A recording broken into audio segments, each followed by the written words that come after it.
Continuamos o nosso cenário político nesta quinta-feira, pós-estreia do Brasil na Copa do Mundo. Manda aí como foi sua estreia, viu? Parece que o pessoal que está assistindo está mais preocupado com nossa conversa aqui, viu, Vunuvo? Ótimo. Tá falando muito de Copa do Brasil, não. As pessoas estão, inclusive, falando sobre a questão que a gente conversou no primeiro bloco do programa. Daqui a pouco a gente traz essas informações. Dando sequência, tem uma informação aqui com relação a uma sentença favorável ao Ministério Público do Rio Grande do Norte, que orienta a Prefeitura de Mossoró e o Estado para que tomem providências quanto à limpeza e revitalização do rio Apodi-Mossoró.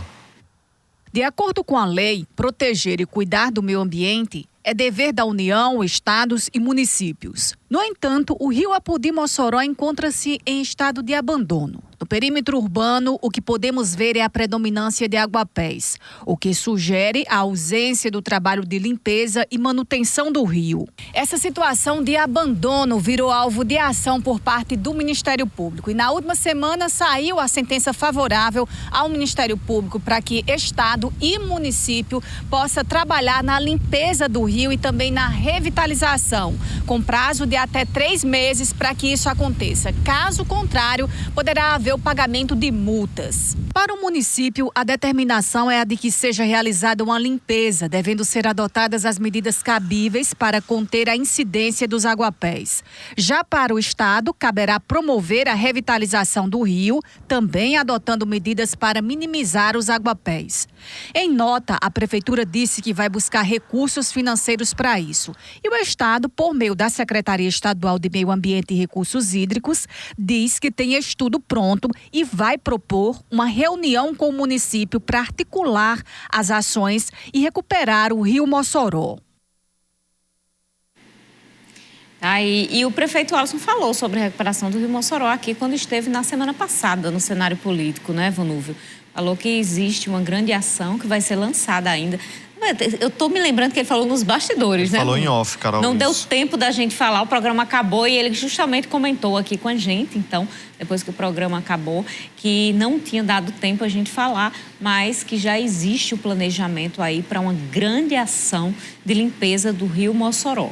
Carol, quando a gente vê a justiça se posicionando com relação à retirada de aguapés, isso é o mínimo, né, que pode ser feito ali com relação à limpeza do rio.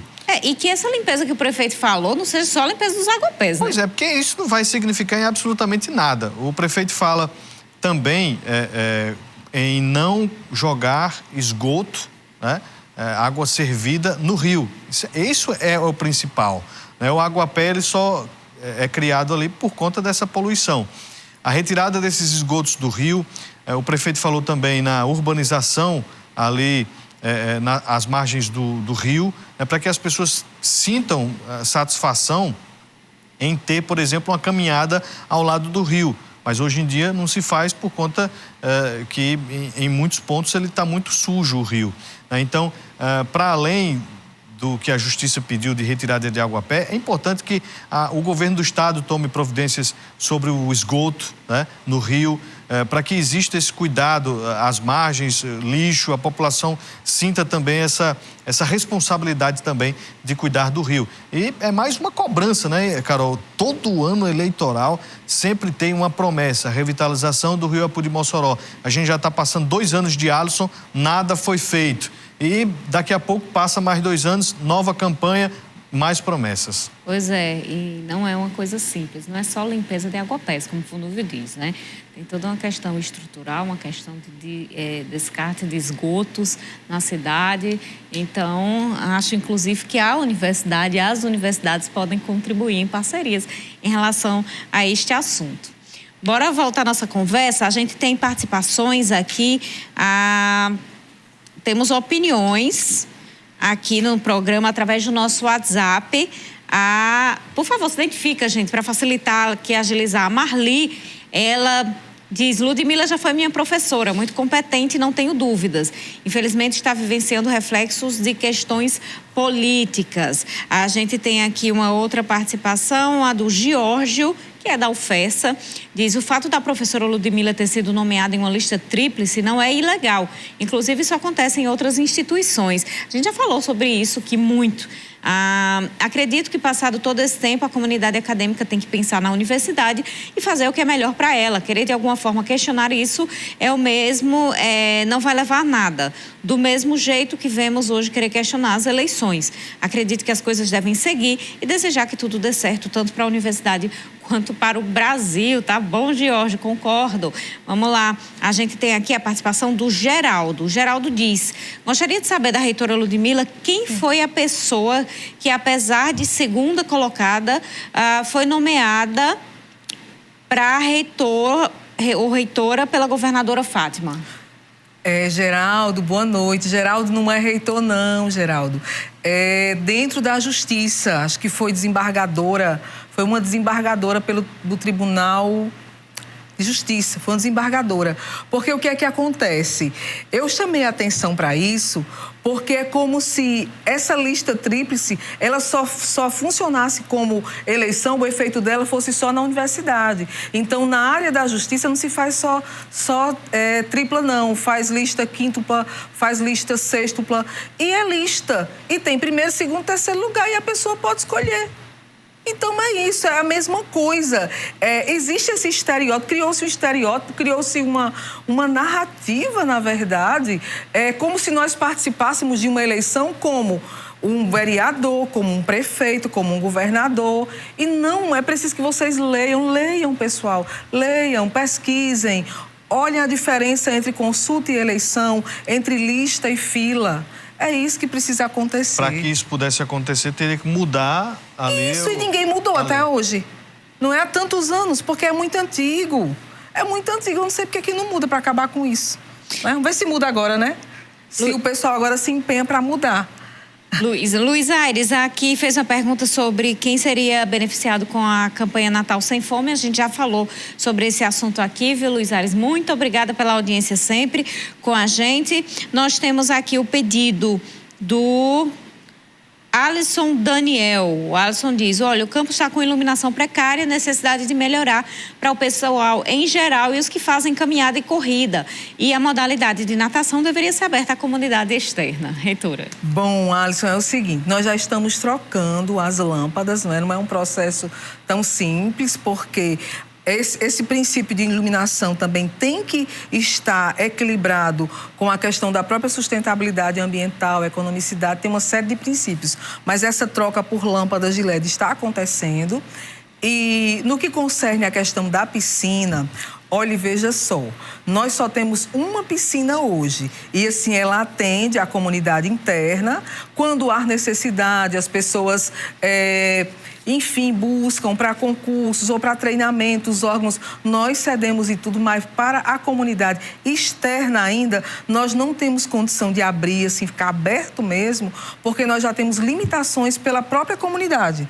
Nós estamos trabalhando, inclusive, para ter uma piscina em cada campus da instituição e eu já penso em ter outra piscina dentro da própria UFESA Mossoró, porque ela já é insuficiente. Nós temos muita demanda e nós só temos uma piscina. Eu considero importante, sim, porque da mesma maneira que nós temos o espaço para caminhar, o campo lá para o futebol, a universidade é um espaço aberto, um espaço seguro. Então, eu concordo com você. A gente tem mesmo que se esforçar para ter um outro espaço. A gente está trabalhando nisso aí. O Delfino participa aqui dizendo: faz muito tempo que eu luto para que alguém limpe o Rio Mossoró, é difícil, ninguém faz nada. Quero pedir que vocês cobrem isso do prefeito. A gente vai entrar aí nessa campanha, certo? Nessa cobrança realmente, porque o Rio Mossoró precisa, é uma parte da cidade que poderia ser muito bonita, inclusive turística. Mas que não é, né? Na verdade, afasta as pessoas. A gente tem aqui a participação do João, diretor da UPA do BH, mandando um abraço pra gente e pra reitora Ludmila. Todo mundo com a camisa do Brasil personalizada. A equipe toda mandou foto aqui. O Almir de Castro parabeniza Ludmila. Lhe acompanhei no seu mestrado na UERN. O Almir de Castro aqui participando com a gente. Temos também... aqui a participação do Júnior Cardoso, advogado. Fui aluno especial da graduação de Direito da UFESA em 19 e 20 e tenho hoje como referência profissional meu querido professor Hudson Palhaço e a nossa reitora Ludmila Oliveira. Parabéns pelo trabalho de excelência que está a fazer na gestão. Reitora, o que a senhora espera deste novo governo federal que foi eleito em relação à educação superior. Nós sabemos que a senhora tem um alinhamento com o presidente Jair Bolsonaro. E agora, com esta mudança, o que é que se espera? Bom, uma excelente pergunta, não é? Muito pertinente. Primeiro que a gente precisa entender que esse termo alinhamento, ele deve, em algum momento, a palavra não é esquecer, mas a palavra é ter equilíbrio. Para todas as coisas, ou seja, você precisa ser racional, né? Então, essa racionalidade é muito importante. E vou ser bem sincera com vocês aqui, como sempre sou, como sempre tenho feito, né, de maneira muito aberta, não tenho dificuldade para falar com a imprensa. Eu espero melhor, porque a educação, ela é um direito, né? Ela é constitucional, nós somos cidadãos e quem trabalha pela educação tem que ajudar a fazer a educação. Então, qualquer problema do ponto de vista, qualquer intolerância política, quer seja religiosa, quer seja partidária, ela não faz parte de um processo educativo. E nós trabalhamos isso dentro da nossa gestão de maneira muito tranquila. Da mesma maneira que nós começamos no governo do presidente Bolsonaro e temos todo o espaço como todas as pessoas têm, nos ministérios, no Ministério da Educação, e de trabalhar abertamente, de trabalhar com tranquilidade e termos nossos pleitos, eu espero que as coisas aconteçam da mesma maneira, porque a educação, ela está acima, né? São as pessoas, são os jovens, né? Então, a questão política, ela tem um fator importante? Tem. E nós precisamos da questão política, precisamos, porque essa semana mesmo eu estava lá na Câmara dos Deputados, fazendo o quê, reitora? A gente tem que buscar as emendas impositivas, tem que ver se ainda há alguma possibilidade de uma perspectiva numa bancada. Precisa, sabe? A gente precisa trabalhar com todas as pessoas e nós não temos essa dificuldade, não. Então, eu estou muito tranquila em relação a isso. É este o meu questionamento. A senhora foi nomeada em 2020. 31 de agosto de 2020. 2020. Passa por este período do governo Bolsonaro, entra o governo Lula. Isso. E o que a senhora pretende sugerir para o novo Ministério da Educação, que não foi ainda divulgado quem será o ministro, mas o que é preciso ter nesse novo ministério para trazer mais benefícios aqui para a universidade? Olha, eu acredito que, independente de quem seja, de quem vá conduzir, é o compromisso com a educação mesmo. O que é que eu chamo compromisso com a educação? É esquecer as intolerâncias, e eu digo isso porque praticamente todos os meses eu estou em Brasília. Há uma necessidade realmente, a gente precisa resolver muita coisa, encaminhar muita coisa.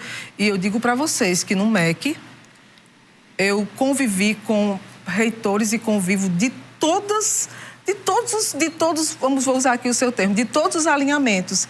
E vi as pessoas sendo tratadas de maneira igual. Tá certo? Pessoal que ficou lá vinculado à Andifes, maneira igual. Nós que somos de outra associação, igual. Então, assim, a igualdade diminui as pessoas. Eu quero colocar uma palavra melhor, equidade. Então, eu acredito, sabe, Vonúvio, que não é para nós termos dificuldade, certo? É para nós termos o mesmo compromisso, não é? E o mesmo empenho. Para a educação está na mesma linha que a saúde. Quanto mais você investe, mais você ganha. Agora, que todo o dinheiro para a educação é pouco e todo o dinheiro para a saúde é pouco, não é? Agora, eu achei interessante esse panorama que você fez. E como escritora, eu estava pensando hoje, sabe? Eu disse, olha, quando eu concluir minha gestão é um livro, porque eu vivi...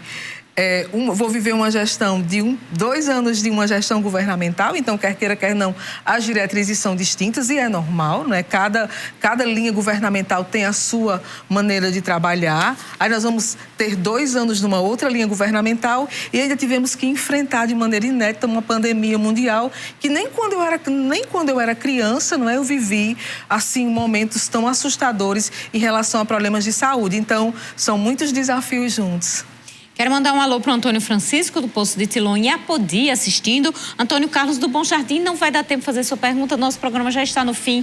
Reitora Ludmila Oliveira, muito obrigada pela presença. Muito obrigada, Carol. Muito obrigada, Vonúvio. E dizer a todas as pessoas que estamos à disposição na Universidade Federal Rural do Semiárido. Fiquem com Deus. Seja sempre bem-vinda, reitora. Você Obrigada. de casa, boa noite. Até amanhã. Boa noite e até amanhã.